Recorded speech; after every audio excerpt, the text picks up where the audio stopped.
Voilà, bonsoir Fabrice. Bonsoir. On le sait, hein, le concours de Tripso aux prochains Jeux Olympiques, c'est le 9 août. Donc, dans quelques mois exactement, dis-nous justement comment est-ce que tu prépares, j'allais dire, ces Jeux qui sont pour toi le rêve ultime. Ouais.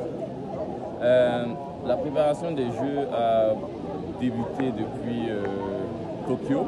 Donc, lorsque je décroche la médaille de bronze, mon objectif était d'arriver directement sur Paris en 2024. Et l'objectif, c'est clairement de décrocher le Graal, la médaille d'or. Et pour m'y préparer, il ne faut pas faire les mêmes erreurs qu'à Tokyo. Vous savez que je suis arrivé à Tokyo quand même avec le record du monde en salle, avec 18 mètres 07 dans la saison.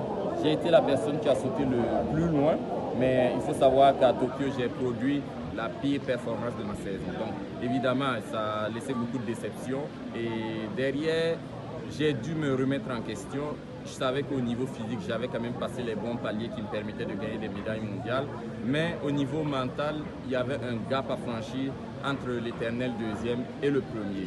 Donc ce gap a été franchi, Dieu merci, cet été, avec l'été dernier en 2023, avec la médaille d'or de Budapest. Et comme vous le voyez, une fois que le gap est franchi, les choses deviennent plus faciles pour réitérer. Et je suis à nouveau champion du monde là. Donc il faut juste que je sois en bonne santé, que je me prépare et que je sois en bonne forme physique, tranquillement. Et nous savons que niveau mental, avec tout ce qui a été fait derrière, je suis un vainqueur né et ça devrait bien se passer.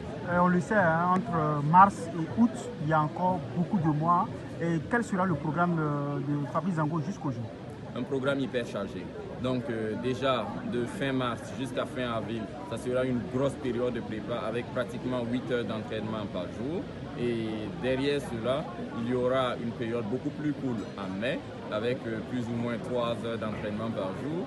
Et il y aura des compétitions pendant la période d'avril où l'objectif ne sera pas forcément de gagner. L'objectif sera de travailler certains points techniques dans la fatigue qui nous permettront d'être hyper performants le jour J, le 9 août prochain.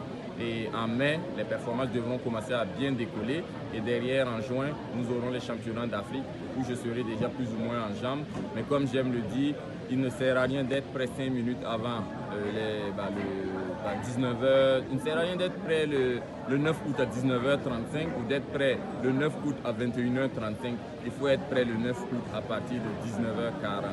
C'est le moment du triple saut et c'est à ce moment-là que nous devons être prêts et que nous devons agir. Donc je me prépare pour le moment, comme on dit, le moment M et pas 5 minutes avant ni 5 minutes après. Voilà, champion d'Afrique, champion du monde, recordman en salle et en interne, outdoor, indoor. Et comme on le sait, les attentes sont nombreuses, surtout venant des Burkinabés et même des Africains autour de toi. Est-ce que cela te met une pression supplémentaire? Absolument, c'est la même pression qu'à Tokyo de toute façon, mais sauf qu'à Tokyo, nous n'avions encore rien réalisé. Donc nous naviguions dans l'inconnu. Depuis lors, on a quand même pu graner plus de médailles, plus d'expérience dans le milieu. Et nous savons que ce n'est pas impossible. Du coup, la pression, elle est plus gérable, elle est beaucoup plus gérable. Mais il faut savoir qu'il y a quand même toujours